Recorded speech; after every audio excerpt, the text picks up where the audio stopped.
example of like a typical workflow and how Jamstack and serverless work together. We have stuff that we deliver to the end user, but then once your JavaScript bundles on the client side, they're interacting with notify functions, they're interacting with authentication services, and the CMSs for those producing content in these sites. We'll have some examples of this, but the problem with doing a workshop like this is that the possible space of things you can do is so limitless that there's no way I can cover any one possible way of them. My only goal is to hopefully dispel some common misconceptions we always see people run into and say like, hey, there's a solution for that, because it typically takes people a while to figure that out themselves. So I'm just here to tell you that it already exists. So why serverless? Just a really quick reminder for the two people in the room who haven't been sold on serverless. Pay-per execution pricing, so if you're not using it, you don't get charged. And no pay for idle service. Auto scaling is also a pretty big selling point. Obviously, there are auto scaling solutions and settings in other non-serverless environments, but this one is just auto scale by default because you're already at the smallest unit of execution. Event-driven workflows. So this is something that's pretty alien, and that's why I put it in bold. If you're not used to it, it does take a little bit to get used to it. And the idea is that you rely on hooks to start multiple events. So like, so one event happens, you go execute stuff. Once that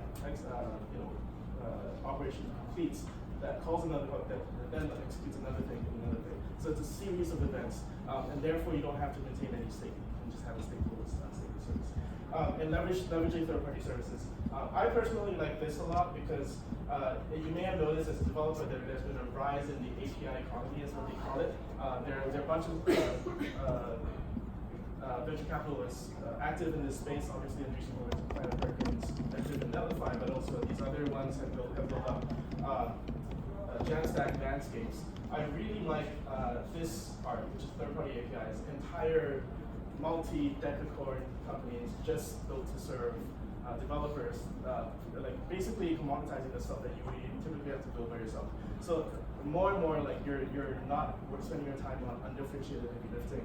You're just working on the business logic of what actually makes your product, your app, your site unique. So I like this. I like that. I like the breadparty one as well. It's got more in it. Just like a whole bunch of logos, right? It's just too much. Otherwise, to tell you, like all of these guys did not exist 10 years ago. The way of the options they have as a developer have changed a lot, and now your velocity depends on your ability to glue all these services together and produce and pump out computer charging concepts that fit your end customer. Okay, so that's the spiel, and now we're going to do a little bit of live coding, demoing, and we'll end hopefully in half an hour. I'm not going to take the full hour because I want to leave space for questions. I think that some of you have probably more experience with Netlify, some of you don't. So this beginning part is more of a general intro. Where to go to learn about functions? It's pretty simple. Functions, click on Netlify.com. Functions were only launched on Netlify about March of last year, and it's just like a continuing. How do I say? Like we're continuing to problem solve for our users. Like we noticed that Jamstack developers needed this functionality, and so we just brought it onto the platform. And so the typical for those people who this is familiar for anyone who's written AWS Lambdas, because we're an abstraction layer on top of AWS Lambdas for functions, as far as functions is concerned. For people who haven't dealt with this, this is the typical signature of a function. It takes an event, context, and callback, and then it runs arbitrary logic, and at the end it calls the callback to return whatever data. So here I'm just returning a string that's saying hello world. In a more advanced situation, you'd probably be returning an object of data, and you'd be JSON stringifying that. That's cool, but it's kind of like a Node style, like callback hell type of thing. So in more recent versions of Node, we actually have the async await type of syntax. I just recommend doing this by default. Note that there's no usage of callback here. If you use both together, you may run into errors that are hard to debug. So just default to using async await. It just makes life a lot easier. So functions, can take any sort of dynamic input as you typically would with the typical sort of REST world. So here we're using query string parameters, and we're interpolating that with hello whatever in this type of literal. So that's the code that it has spinning, and you can actually try it out. So I can just say SmashingConf over here. That's going to post to this nullify function, and that's going to say SmashingConf over here. That's going to return the string. Note that the URL is just a simple line. So it's the URL of whatever site you're on, and then it's .nullify. That's the namespace that we have. It's the functions group, which is we've got other services that run, but this is specifically functions. For this function, we call it hello name. I know I recognize this is really small for you, but I don't have any way of so many of them. And then obviously we're supplying the query string parameter name equals SmashingConf, and that's what was interpolated in that code that you just saw over there. So like that's the very rough intro. And yeah, okay. So anything that you typically would do with REST, you can also do with a nullify function. So here we can actually check the post, get put post delete, and actually do operations based on that. You can put in a small little express server to handle that if you wish. Really do anything that you would normally do in sort of the Node.js REST world, except having stateful endpoints, right? The whole point is to eliminate bugs, eliminate a whole category of bugs by just having a constraint that you write serverless functions. So I'm going to skip this, but obviously you can post to that using the usual HTTP process or using JavaScript, whatever you want. Then the next level of importance is environment variables. So this is stuff that we as a hosting platform for your functions inject environment variables into your functions. You can use them to do whatever you want. This is extremely useful for token hiding, where you don't want to expose your API tokens to your end users. So you basically just spit up a function, throw your API key in there, and use the function as a proxy for the ultimate service that you're querying. So over here, I have a greeting function set. This is a very special. So I'm going to show you the behind the scenes of how I look at this. So I want to see what I set on this particular site. I have a Chrome extension. You can download this as well if you're a Netlify user. It's not plugged in right now. Yeah, there we go. So that pulls up the associated deploy logs because this site is open source. I can go into deploy settings. I can go into the environment variables, and I can see that I've set some environment variables here. I'm going to change that to SmashingConf. Save that over here. And so that's my environment variable that I'm setting over there. And so now I can ping this function, and it's going to show me. I need to redeploy it before that runs again. But it's going to show me the environment variable that I set in that build setting. That's the word for it. Okay, so this is a super easy example, but you can see that there's a lot of information you can start to encode within your functions as well. That you don't actually have to especially when you check it into Git, you're not checking it, which is really important. All right, cool. So the other part of proxying to a third-party service is that you do need to ping APIs from within your functions.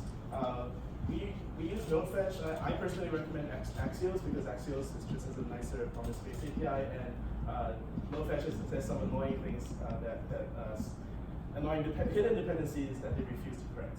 So that's super hard to do into that. But basically, it's all the same. It looks like the fetch API in JavaScript, and then you promise.json, and then you stringify the results as you and then you send back the results. So over here, we're pinging iconhas.joke.com. We're getting JSON back.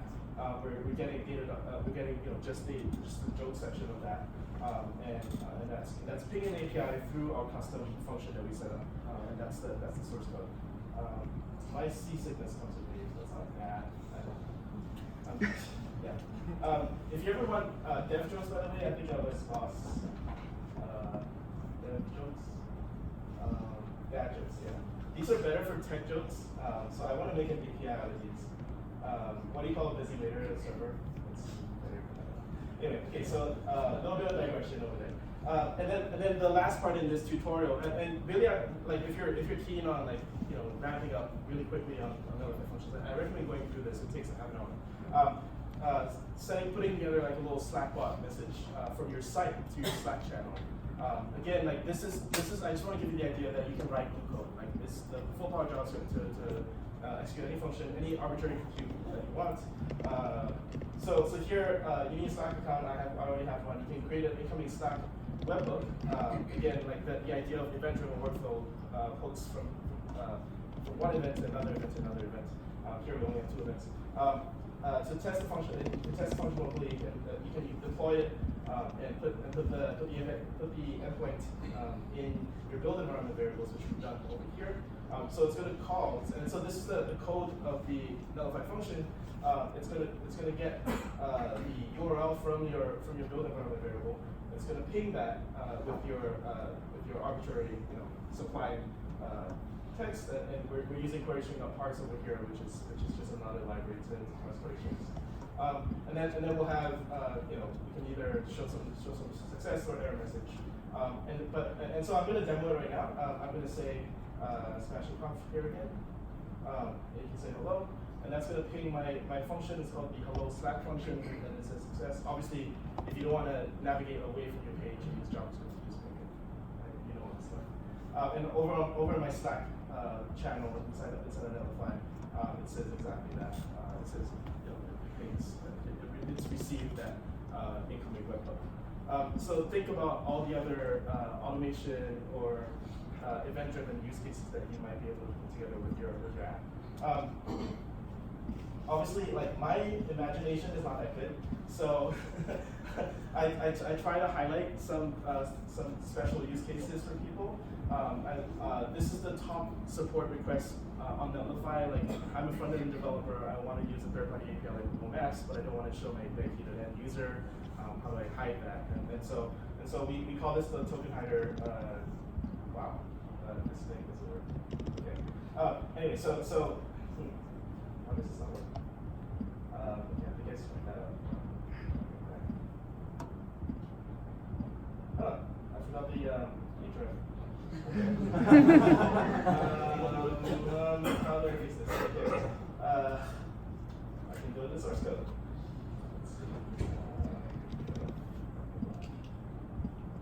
Oh, it's a markdown way. I put this together this morning. Okay, so you can like if you have any questions like that, you can always check on the community site. We recently launched this to basically allow community members to help each other out, and then also have a publicly searchable log of all of our responses, so that Google becomes our community support. But basically, token hiding, I hope I've established the value of that, especially for anyone using third-party APIs. Post scheduling, this is a pretty cool one. A lot of people want to use the Jamstack, but for example, they can't think about like when I want to publish something, I want to go out on a certain date or time, and like you need a service around to help you schedule a post to be published, and so you don't have to be manually deploying the thing. And so here's a tool to sort of show you how to do that. You basically set a key. You put a comment in your pull request saying schedule within month, date, year, time, and it automatically schedules it. And when the time is hit, the PR is merged and your site goes live. Again, that's an event-driven workflow with basically like a small little cron service going on in there. So really small, really helpful. And again, these are all like real problems that people run into. OAuth flows, I really like this one. Basically, I basically screwed up my MDX. I was like experimenting with MDX and I forgot the intro. But yeah, so basically building OAuth apps and then getting this really complicated event-driven thing. As some of you probably know, when you're implementing OAuth, it relies on the system of callbacks to grab the tokens and stuff. So this is all done serverlessly. Like you can use Netlify identity as an identity provider. You can use Google, Okta, Auth0, whatever you want. It doesn't really matter. The point is you can do all this with serverless functions. URL shortener. So this one's from our friend Kenzie Dodds. He obviously has a lot of content and actually created this nullified URL shortener to put links that he commonly refers to. So all these things are very, very small examples, but hopefully give you an idea of the kind of functionality you can compose together for a particular use case. Again, I can't answer everything, but Kent being Kent produces a hell of a lot of content, including a live coding stream where he just shows you how to set it up from scratch. Again, all the links are here once I fix the links. I really want to fix the links right now. Actually, I can't. You know what? I'm gonna do it. So what I've been using right here, this is Markdown, but it's using my custom React components, and it's all in here. Basically, I forgot to pass the hrefs. I'm in here, and I just need to as a problem. So this is Markdown where you can use React components inside of MDX where you can use your React components inside of Markdown. And I need something like the href. Sorry, I'm like fixing my code right now. It's not like the best in the world. Okay, that's great. I think I fixed it.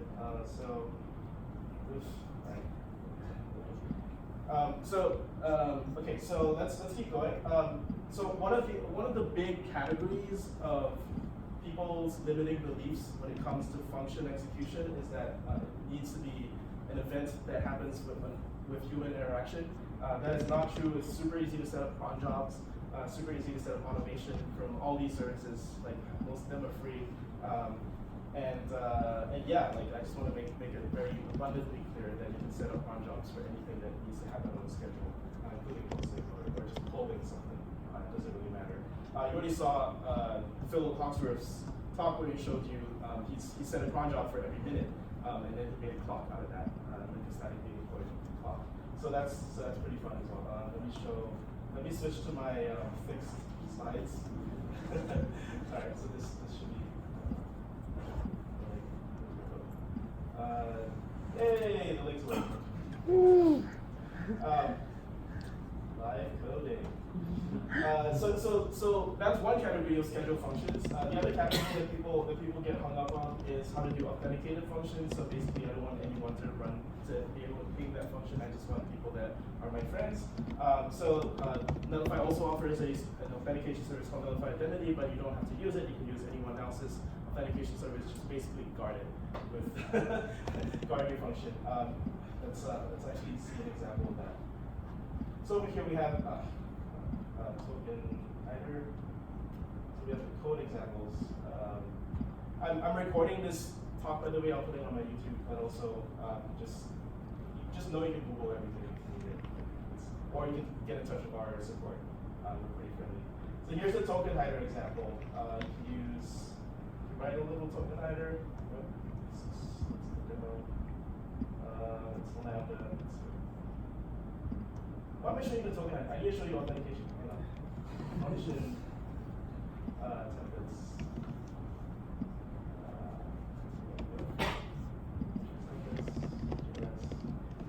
And so this is the part where I'll get to this in a second. But basically, I just wanted to show you the rough intuition of how authenticated functions work.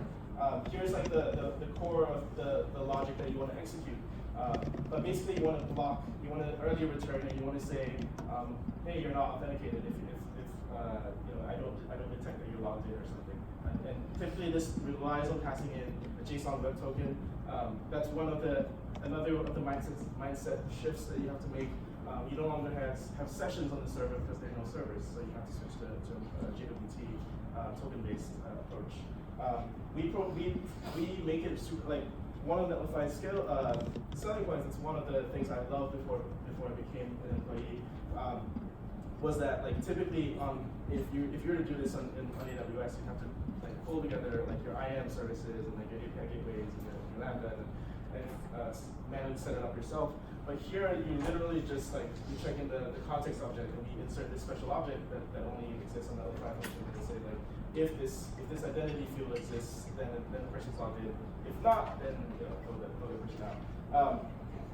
So that's the rough intuition for how to do authenticated functions. Yeah, I told you about. I recently did a live stream putting all these things together with Gatsby, Nullify Identity, Nullify Functions. So you're welcome to check that out. If you want to just get straight to the point, I have a Gatsby starter. Again, if you don't have to use Gatsby, I'm just like, this is one of the many demos that we can possibly do. And so this is a static site, right? Like with a lot of dynamic functionality. Like here I have a marketing page, and let's just pretend I have an app page. Here I'm already logged in, but I'm still logged out right now. And I can implement this full login service and have that full dynamic app experience, but all of this is serverless, right? Like the whole point is to have this Jamstack experience. And here I can go over to my main function and I can ping my protected authenticated function behind an API wall. If I was not even logged in, this would just probably return. So that's the rough idea. That there's plenty of example code. We do need more examples. We are hiring for people to help build examples, but also just like we want to just establish the idea that we're technology agnostic. That you don't have to use React to Nullify. You don't need Gatsby to Nullify. As long as you know JS, you're fully qualified to interact with all these APIs. We have a identity widget that's framework agnostic. This one's implemented with React. But basically, I'm not running a local server. But basically, okay, leave it and just do this. Okay. All right. So basically, you can drop in this modal on top of any existing site that you're working on. And for any like sort of side project or any MVP, I really like this workflow because you're not wasting time writing in the conf service. You're just dropping one in. I have a smaller this is a pretty self-contained component. I have a smaller one that assumes you use React, and it does exactly the same thing. You can also enable. We also offer as a first-party thing authentication, third-party authentication providers like Google, GitHub, so because people don't have to sign up using their passwords. Okay, but that's not functions. This is more of the authentication pitch. I just want to demonstrate that it's really well integrated. Obviously, you can use Okta and Auth0 as well. JWTs, if you go really deep into like InfoSec Twitter, you get people who hate JWTs a lot and tell you never to use them. There are other alternatives that have arisen with Pasito, which apparently solves some of the spec issues with JWTs. But overall, we don't have any problems deploying JWTs in production if you don't use them as long-lived sessions, basically. App.nullify.com, which is the site that everyone uses and knows and loves, app.nullify.com runs on Nullify, and all that entire authentication experience is behind Yeah, so this is app.nullify.com, viewing app.nullify.com. It's very good. Okay, so all right, so even more examples because we like to drown you with the endless, boundless possibilities of them. You can send email, you can process payment by Stripe, you can send email again, different providers. You can fetch files from Google Drive. Basically, just a whole bunch of third-party APIs that you stitch together to make your products. That's pretty cool, and yeah, I think that's the rough pitch here. Okay, so if you want to learn more, we actually have an open source workshop. It's the Nullify Functions workshop where you can actually go through step by step and practice and compare your completed code with your code with the completed code, and in case any conceptual disparities come up. Yeah. Basically, this is like a full day workshop. We're not going to go through all of it. I just want to tell you that it's there. Obviously, the link is in the notes as well. Actually, let me just commit this to Git before I really quick because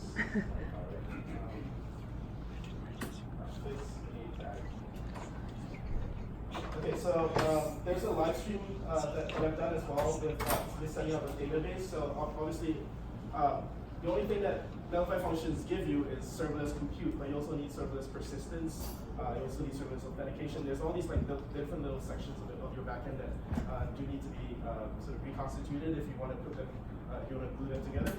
So this is considered one of our friends that here at GraphQL compiler down to SQL, and just like really fun to work with as well. And they're also event driven. So so basically you can execute like once data has been stored, you can actually call another function, and you can chain together multiple functions to do a lot of processing based on data coming in. So very powerful workflows that are built from these primitives. Let's see. These are what am I typing here? I don't know. These are some of our larger sort of community friends. They've also written tutorials. I like that because basically you want tutorials about your thing being written by people who don't know that super well, so that they can talk to the beginner's mind. I'd like to answer the pricing question up front. The free tier is up to 125 calls per month. That's 3 calls a minute. And then the minimal paid tier is like $20, and it's like 2 million calls a month. And the details are on netlify.com/pricing, which again you don't have to use, but it's totally up to you. Where is this? Yeah, functions over here. So that's the free tier. That's the paid tier, $25 per month, and then you can buy a smaller package. And then if you're enterprise, obviously it's a call-less type of deal. But most people don't run into that. Okay. So here's the live coding part. Basically, what I've done is so we have a Netlify CLI, and basically here this site, I've basically cloned Sarah's demo from yesterday into this app. So I have this on localhost 3001 apparently. It's got crazy animations. It's got her projects all pre-rendered. It's got this lunch and learn. It's got the source code.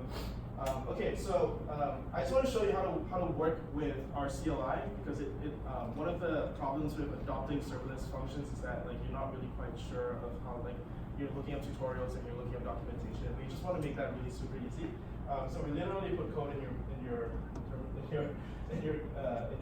desktop. So over here I have basically like a typical project. This one is actually React static. You can use Gatsby, you can use Jekyll, well, it doesn't really matter what. Again, Netlify is very tech agnostic from that perspective.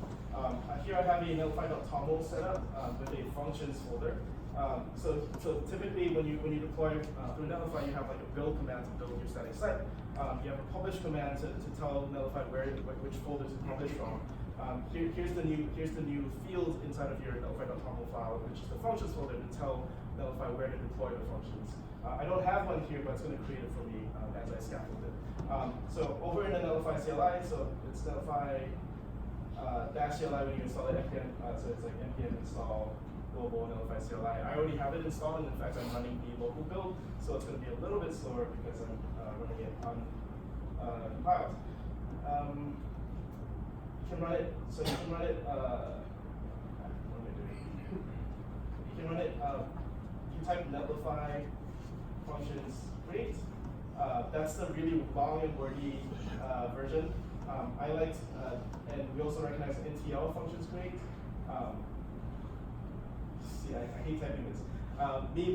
Me being super lazy, I actually alias this, so I only type NFC. So I recommend that as well, and you can see that in our docs. So down in here, we actually have a bunch of templates that the ones that I showed you earlier. All of these are open source. We do welcome contributions. Here. So all these are open source examples of functions. So if you ever want to get started scaffolding functions within your project, no matter what the project, you can actually just type in Netlify functions create. You can pick from all of these templates, which are pretty cool. If you actually want just like simple hello world, you can also do that, and it filters out hello world.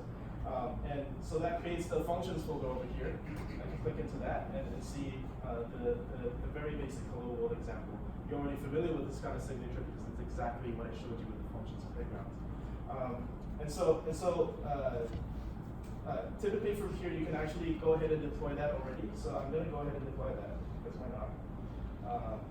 Just get it added to Git. And then I'm going to say git push origin master. Again, I have a lot of aliases, so I don't have to type this stuff out, but I assume everyone knows what this is. You can also run Nullify open to watch your function get deployed. So the idea is that this is what we call atomic commits, where you check your functions into Git and you deploy them together with your front end.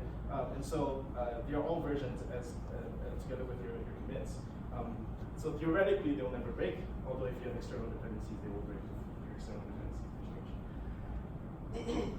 Okay, so that's building, but it's also going to tell you what functions it's picking up, and then I'll be able to show you what the hello world function does. Fully deployed. Don't worry, I'm building up to something big at the end, but I have to like walk you through this to make this magical. All right. So what other kinds of this is the basic functions format we're telling people to adopt. Basically a folder called hello world, and then the name of the file reflecting that folder. So basically you can have multiple files that are all imported and used by that single entry point. I don't know how much I'm telling you about your email, but it's just like erring on the side of telling you too much. If you need, so that's a very simple like no dependency thing. If you need node modules, we'll install it for you as well. If it's like a recognized thing, obviously you can install it yourself. So here's an example of authentication fetch function where it uses the node fetch library. So I'm just going to hit that enter again. You can obviously rename your function however you like. It's installing the dependencies. I need to delete this because that's the thing I'm going to show you at the end. Yes. Okay, you never saw it. But so here this off function looks slightly different from a hello world function. The hello world function had no dependencies. This one does have a dependency on node fetch. So we install the node modules right in that function, so it's sort of modular in that way. And you're obviously welcome to use your normal yarn npm install to install other dependencies that your function needs to use. And so here, and this is this typical signature that you already showed you with regards to authentication wall behind your functions. Okay, so we should already be deployed over here. You can see that the notify build.up detected one function to upload. So we'll be able to see this over here. It says view functions production, and it's detected that the hello world that we spun up. Let's actually grab this endpoint in here. So we'll see an invocation of hello world. I think we can also supply a query name. So exactly like how we did that, but we just spun it up live, right? Okay, that's supposed to be Toronto over there. We can actually use like some kind of spell check. All right, cool. So what else are we going to talk about? Let's see over here. GraphQL API. Okay, so sort of a crazier example. Like obviously, I have a lot of templates built in there, and obviously don't feel restricted to use only our templates. In fact, you can actually give us a GitHub URL and we'll clone from whatever your own directory of functions that you maintain. But one thing I wanted to show you off is for those in the room that are interested in GraphQL, we actually help you spin up a GraphQL endpoint really easily. And I think serverless actually works really well with GraphQL because each individual resolver can be a function endpoint. Can be a function. It has a setup script. Oh, I ran the wrong scaffold. Okay.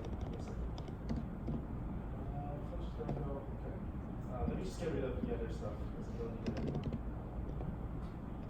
I like when I deleted the function, the dependency for it also went away, so that's really super nice. So I wasn't going to go for foreign GraphQL, I was going to go for GraphQL Hollow.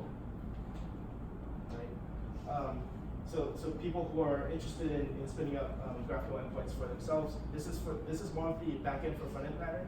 So on the front end, you're interested in using GraphQL. On the back end, you're still using a mix of services, REST and what have you. But you can use this. You can use the serverless function as an interface that speaks to your back end. And so over here, it's setting up the Apollo server endpoint for you. This is a very simple example. You can obviously make it as complicated as you like. But then the question comes like, I was only able to test it once I deployed it. We wanted people to be able to locally test before they deploy, and that's the next level of problem solving. So that's why we launched Notified Dev this April. I was one of the lead CLI people on it, and basically the idea is to run a local server, running your project dev server alongside of a standalone functions emulator. To locally test that functionality. So that's what we're going to do.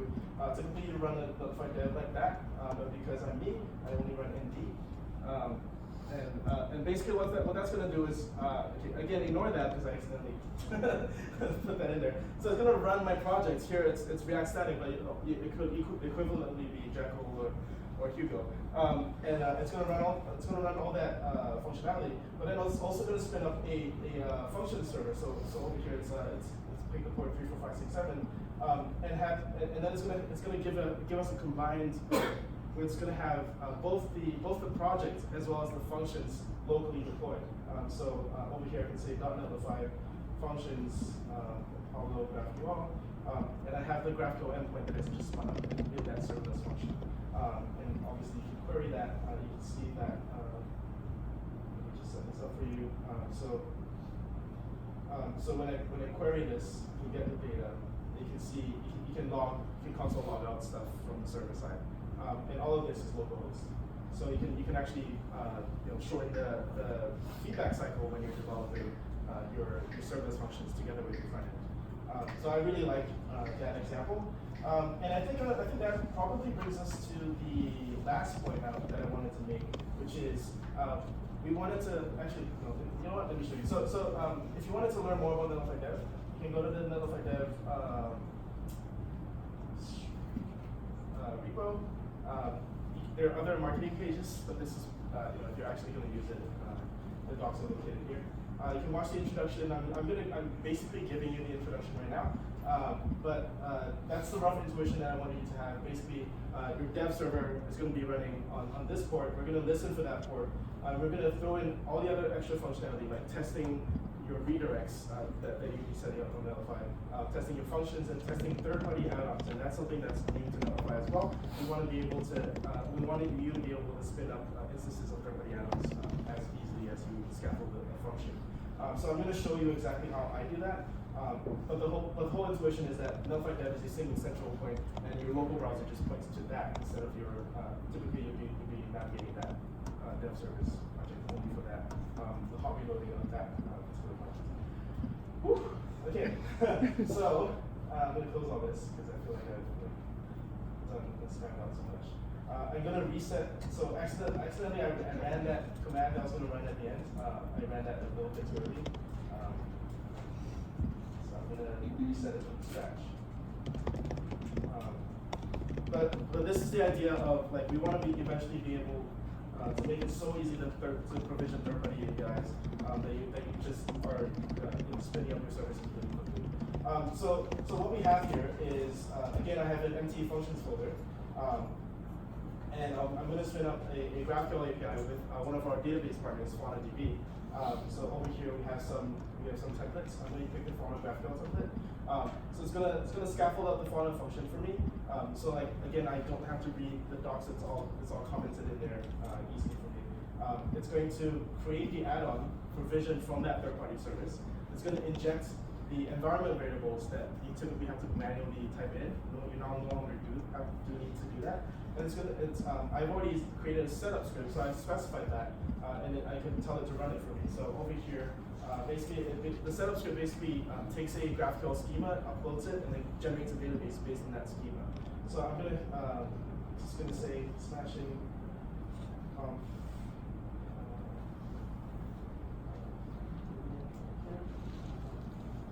I just realized, yeah, okay, so it's gonna, So whatever. I'm just like editing it so you know it's live. Then I'm gonna let the schema run. And now it's run. Sorry, now it's initialized. You can obviously do database migrations as well. So then I'm running Netlify dev, and it's spinning up that local host server on the port that I want, which is 8088. And now I have that new functionality, which is called fauna-GraphQL.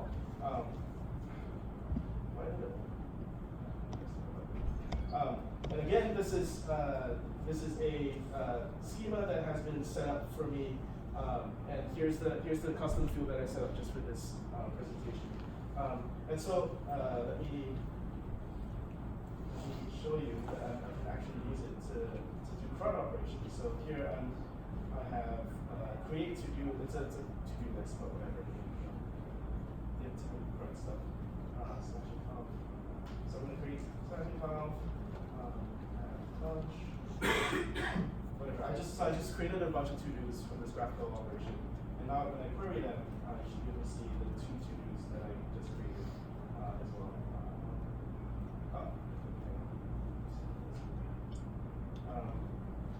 So all of this can be done.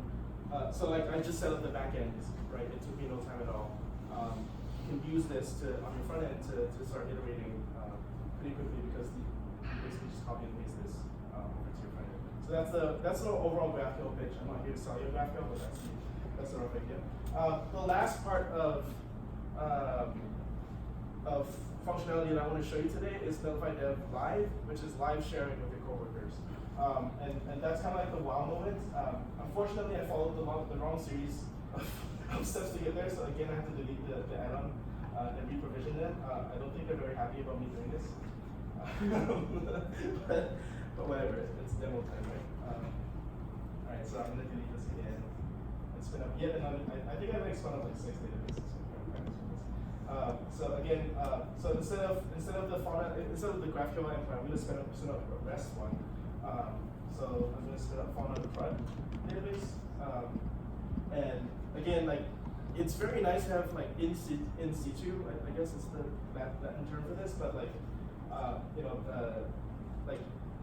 like not only do I have documentation for like the code that I'm using in my project, like it actually is just like verified to work, and we set up all the third-party endpoints for you. So that's pretty cool. I really like that.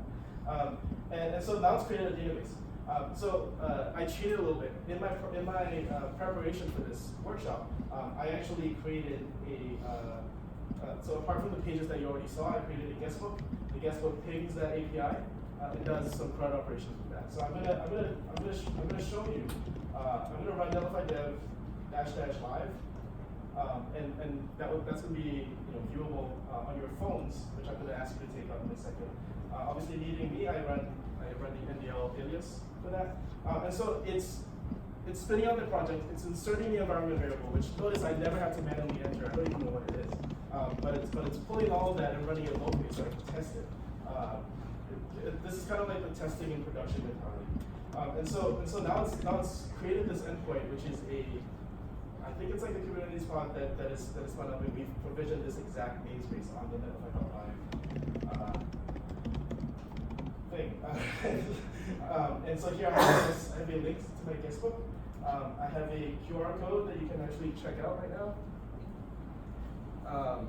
So for those of you who are open to helping me demo some CRUD functionality, again, these are static sites. Static doesn't mean static functionality, right? So most of you will have this QR code. Basically, the theme for this is the Revengers, like the bad guy alternative to the Avengers.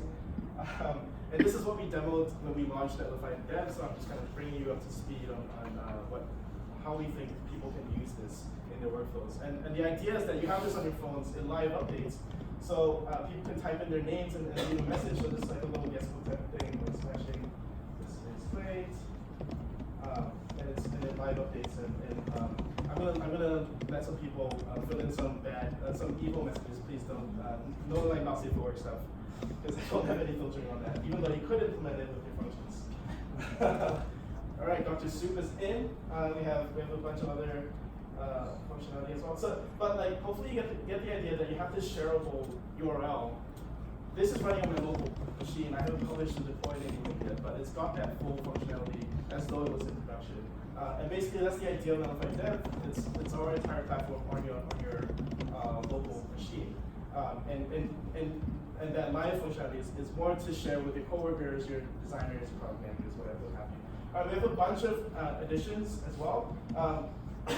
And so the last point I wanted to do, like we're real big fans of the Avengers over at Netlify. So we actually created this script called Finger Snap, and we're going to snap our fingers and try to eliminate 50% of of the comments over here. And so I'm running a script locally. I need the API keys to interact with the database. And that's something that Netlify Dev allows me to do by basically saying Netlify Dev exec. And this is the command that you can read the docs for this. But I just want to show you that it's possible. And it says finger snap.js. Me being me, obviously, it's called NDX. Finger snap.js. And now it's gonna slowly snap. Oh, I need to say NDX node. It doesn't know what runtime to use. So it's gonna finger snap individual people, and that's gonna have the overall functionality. So again, me executing scripts, interacting with my database locally. I've got that up with all those API secrets. It's a pretty good workflow for working with serverless functions on Netlify. All right, I'm going to pause here and take questions. Thank you very much.